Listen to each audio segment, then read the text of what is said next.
It happened. It finally happened. I can't believe it.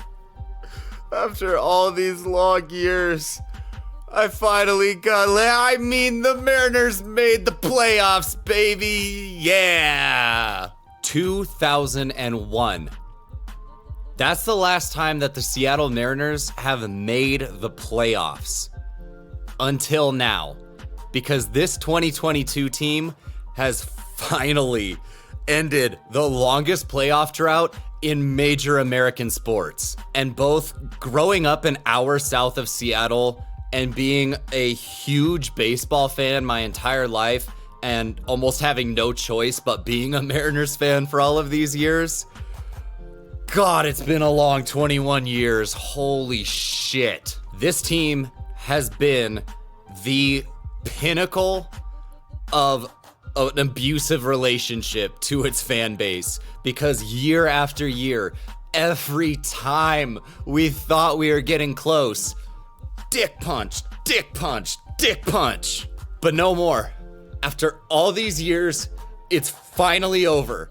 All of the jokes, all of the memes, all of the screaming into an empty liquor bottle nights, and if you're a Mariners fan, you have probably been there with me. It's finally over. So today, join me on a very traumatic trip down memory lane as we take a look at how the Seattle Mariners managed to go 21 years without making the playoffs, and how this 2022 team that has finally broken through was assembled. But before we get into my years of therapy, please like the video and subscribe to the page, because something's gotta make up for all the money that I paid for those sessions. The Seattle Mariners as a franchise were founded in 1977, and as a precursor for things to come, it took quite a while for them to actually be good at anything. We fast forward to 1994, where the Mariners have still yet to make the playoffs. And things were looking really, really bad for this franchise. The Kingdome, where Seattle had played their home games at, was completely falling apart. And there were 26-pound tiles from the roof just randomly falling down. So they decided it's not quite safe to play here right now.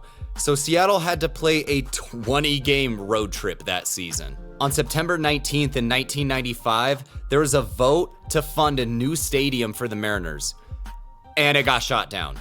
So the owners threatened that if there wasn't a new proposal in place by October 30th, they were gonna sell the team, and it was probably gonna get moved out of Seattle. On the field though, this team was having one of its most successful seasons to date, finishing 79-66 and tying the Angels for the AL West lead. So they played a game 163 tiebreaker, which Seattle won 9-1. All of this is crazy to think about because the Mariners were down by 13 games at one point in early August. But having guys on this roster like Ken Griffey Jr., Edgar Martinez, a young Alex Rodriguez, and PETA's best friend, Randy Johnson, who won the Cy Young, kinda helps out. This team had to face even more adversity right out of the gates in their very first playoff series as they went down 0-2 to the Yankees, but they managed to win the next two games and walked off Game 5 in improbable fashion as Edgar Martinez ripped a 2-run double down the left field line in the bottom of the 11th. And if you have not heard Dave Niehouse's call of this game, go watch it. Right now, I will put it in the description. It's fucking fantastic. This was literally the season that saved baseball in Seattle. And on October 14th, new funding for a stadium was proposed, and it got approved on October 23rd. So Seattle was going to keep the Mariners. Now, Seattle also made the playoffs in 1997 and 2000, but we're here to talk about the last time that they made the playoffs, and that was 2001. Having guys like John Olerud, Brett Boone, Mike Cameron, Edgar Martinez still there, and, oh yeah, some dude named Ichiro. I mean, he only won the Rookie of the Year and was the MVP that season. This team sent 8 players to the All-Star game, which I'm pretty sure is a record. Somebody fact check me, but I'm pretty sure that's the record. What I know was the record was them winning 116 games, tying the all-time wins record in a season. Despite this historic regular season success, it didn't translate to the playoffs, as after beating Cleveland in 5 games in the division series, they ended up losing in 5 to the Yankees in the championship series.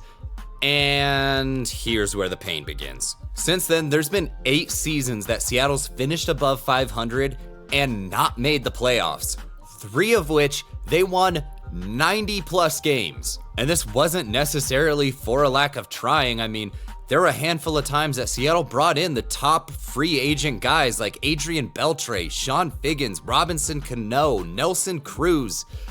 And they brought back Ken Griffey Jr. one year, but we know why they did that. They also had Ichiro from 2001 to 2012, an MVP, Rookie of the Year, 10-time Gold Glover, 3-time Silver Slugger, 10-time All-Star.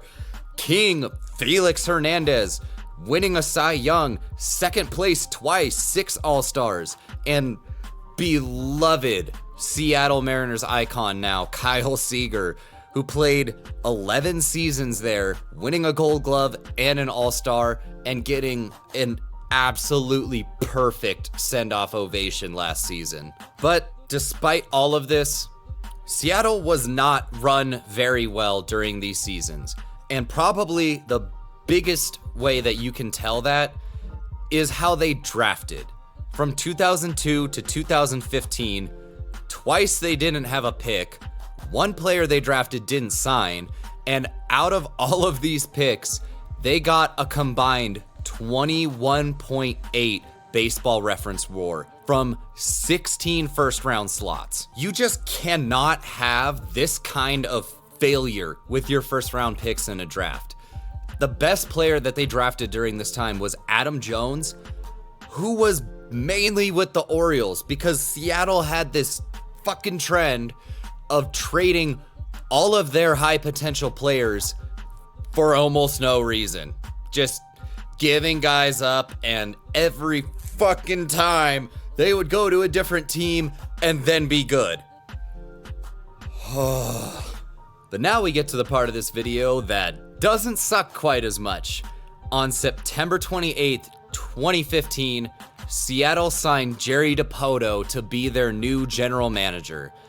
And god damn it, did Jerry get to work right away. Now look, we would be here all fucking day if I went over every single move that Jerry Dipoto has made during his tenure. So we're only going to talk about the ones that actually matter to the team in 2022. In 2016, Seattle ended up drafting future bullpen arm Matthew Festa in the 7th round, but the big move was on November 23rd, Seattle traded infielder Ketel Marte and pitcher Taijuan Walker to Arizona in exchange for shortstop Gene Segura, who will be a little bit relevant later, outfielder Mitch Haniger, who has been our primary right fielder when the dude can stay healthy, and pitcher Zach Curtis. On July 2nd of 2017, Seattle ended up signing some no-name teenage international free agent called Julio Rodriguez. I'm sure he won't come up later. And on the 21st, they ended up trading outfielder Tyler O'Neill to St. Louis in exchange for lefty Marco Gonzalez, he's been a solid starter. You know what he's going to give you. He's a bulldog. He's not going to blow you away, but he's going to keep you in ball games. In 2018, Jerry nailed his draft. In the first round, he grabbed Walter, a starting pitcher with electric stuff and high upside. 3rd round, grabbing the legend that is Big Dumper, Cal Raleigh.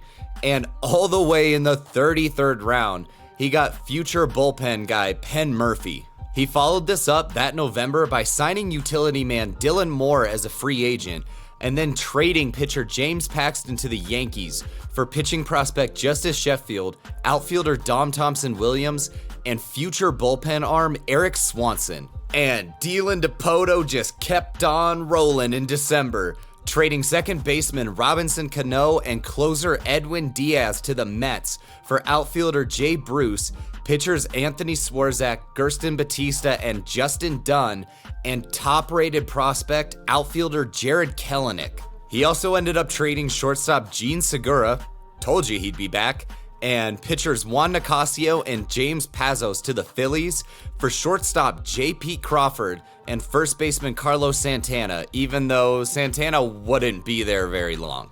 And now this brings us to 2019, where in March, Seattle traded pitcher Jesus Azoria to San Francisco in exchange for catcher Tom Murphy, and followed this up by drafting starting pitcher George Kirby, the man who refuses to walk anybody. 2020 is where things really start to pick up. In January, Seattle claimed utility man Sam Haggerty off of waivers from the Mets, just more pilfering of the Mets system, which is not gonna stop, by the way. And in August, Seattle traded catcher Austin Nola and pitchers Austin Adams and Dan Altavilla to San Diego in exchange for outfielder Taylor Trammell, first baseman Ty France, catcher Luis Torrens, and bullpen arm Andres Munoz, who have all played a role on Seattle's team over the last 2 years or so. In September, Seattle also traded reliever Taylor Williams to San Diego in exchange for pitching prospect Matt Brash, and they signed pitcher Chris Flexen as a free agent that December. 2021, Jerry got to work right away again in January, signing pitcher Paul Sewald as a free agent, who would end up becoming kind of the de facto closer of this 2022 team. Despite the 2021 team being in contention, Seattle ended up trading their closer Kendall Graveman and other bullpen arm Rafael Montero to Houston in exchange for infielder Abraham Toro and pitcher Joe Smith. They also traded infielder Austin Shenton and pitcher JT Chigua to Tampa Bay in exchange for reliever Diego Castillo. That offseason in November, Seattle made a pair of big moves. First, trading pitcher Ray Kerr and outfielder Corey Rozier to San Diego in exchange for second baseman Adam Frazier, and then signing reigning American League Cy Young winner Robbie Ray as a free agent. But Jerry Dipoto was not done yet, as right before the season kicked off in March, Seattle ended up trading outfielder Jake Fraley and pitchers Justin Dunn, Brandon Williamson, and Connor Phillips to Cincinnati in exchange for outfielder Jesse Winker and good vibes only Eugenio Suarez. To begin the season, Seattle had to deal with some injuries to guys they thought were going to be contributors on this team. Former Rookie of the Year Kyle Lewis and starting right fielder Mitch Haniger both spent extended time on the IL, and reliever Casey Sadler and catcher Tom Murphy were both done for the season in April and May respectively. Now this, combined with some lackluster play, had Seattle sitting at 29-39 on June 1st. Not a very good start. And to make things worse, on June 24th, first baseman Ty France, who had been probably the best hitter so far, was involved in a collision at first base, going on the IL with an elbow injury. Seattle needed a moment to turn the season around, and thank God for the Angels because they gave it to them. On June 25th, reliever Eric Swanson threw a pitch high and tight to Mike Trout that the Angels took exception to. So the following day, they used an opener, threw at Julio Rodriguez, and then plunked Jesse Winker, and an all-out brawl erupted. This was exactly what the Mariners needed, as from July 2nd to July 17th, they went on a 14-game win streak to enter the All-Star game hot. Both Ty France and Julio Rodriguez were All-Stars for Seattle this season, but the problem was that Julio had tweaked his wrist a little bit before the All-Star break, and still participating in the Home Run Derby and the All-Star game didn't really give him time to heal from this, so on July 30th, he had to go on the IL because of this wrist injury. But something else happened that day. Seattle pulled off the biggest move of the trade deadline, sending their top prospect, Noelvi Marte, along with other highly touted shortstop prospect Edwin Arroyo and pitchers Levi Stout and Andrew Moore to Cincinnati, because Jerry just wanted to be the Reds' light, in exchange for starting pitcher Luis Castillo. Seattle also made a trade with San Francisco, sending pitcher Michael Streifeller and catcher Andy Thomas in exchange for catcher Kurt Casale to lighten the load on Cal Raleigh and pitcher Matthew Boyd. But the main storylines down the stretch were that injuries were starting to pile up. Utility man Dylan Moore, third baseman Eugenio Suarez, and again Julio Rodriguez all spent time on the IL from late August through September. With the playoff push in full swing and Seattle struggling, Baltimore was hanging around, just surprising everyone. If you want to see a video on that, I actually just did one. You can check that out next. Things were getting pretty close in Seattle, and on September 30th, Cal Raleigh cemented himself in Mariners history by hitting a pinch hit, walk-off home run in the bottom of the ninth with a full count and 2 outs to send Seattle to their first playoff berth in 21 seasons. And just watching this was one of the most magical baseball moments that I have ever witnessed in my life. Seattle finished with a 90-72 record, clinching the second wildcard spot. They swept Toronto 2 games in the wildcard round, and despite getting swept 3 games by Houston, I would call this season a big step forward. And I mean, no shit, you haven't made the playoffs in 21 years. Finally making the playoffs is of course a step forward, but it's more than that. This team is finally making good decisions. They've drafted well, they've made smart trades, and they have shown the league that they are willing to go for it. Both making the Luis Castillo trade, signing Julio to a big extension, and then Luis Castillo. This team is set up not only for right now, but you still have so many young guys with upside that this team's gonna continue growing and getting better. And I don't know how many free agents wouldn't want to come to a team like this to really be able to compete for years. In the rotation, you have Castillo and Ray locked up long term, along with Logan Gilbert and George Kirby, who are just young, team controllable, high upside starting pitchers. Then in the lineup, you have just professional hitter Ty France holding down first base. And in center, you have absolute just phenom Julio Rodriguez, who's winning Rookie of the Year, by the way. And the crazy thing is, I don't even think he's that refined as a player yet. I mean, he's only 21, but he shows these moments of just having an exceptional eye and being really disciplined, but he doesn't do it very consistently. And when he does that, along with just the ridiculous bat speed and barrel rate and everything that he has, this dude's gonna be a fucking menace. And I haven't even gotten to the fact yet that you throw in power hitters Cal Raleigh, the biggest of dumpers, and Eugenio Suarez, this could be a very dangerous lineup, and they have a lot of flexibility to still add pieces to this team. Along with the fact that if there's one thing Jerry Dipoto can do without even fucking trying, it's throw together a bullpen out of almost nowhere. I really think that this offseason is going to be a huge one for the Mariners. Dipoto's gonna keep doing what he does, and that's make deals. He's gonna make some kind of a trade or free agent signing or something that's gonna just add to this team and take them from young upstart, potentially dangerous, to one of the better teams in the American League, if not baseball. And I'm fucking ready for it. But this is me just being an overhyped Mariners fan who finally gets a taste of them being good. So you tell me what you logically think about this team and what's their outlook going forward? What are they going to do this offseason? Are they going to be one of the potential contenders for the next 3 to 5 years? Leave a comment down below and let me know. And if you liked the video, make sure to hit that like button. It helps spread it out to other baseball fans so they can enjoy it as well.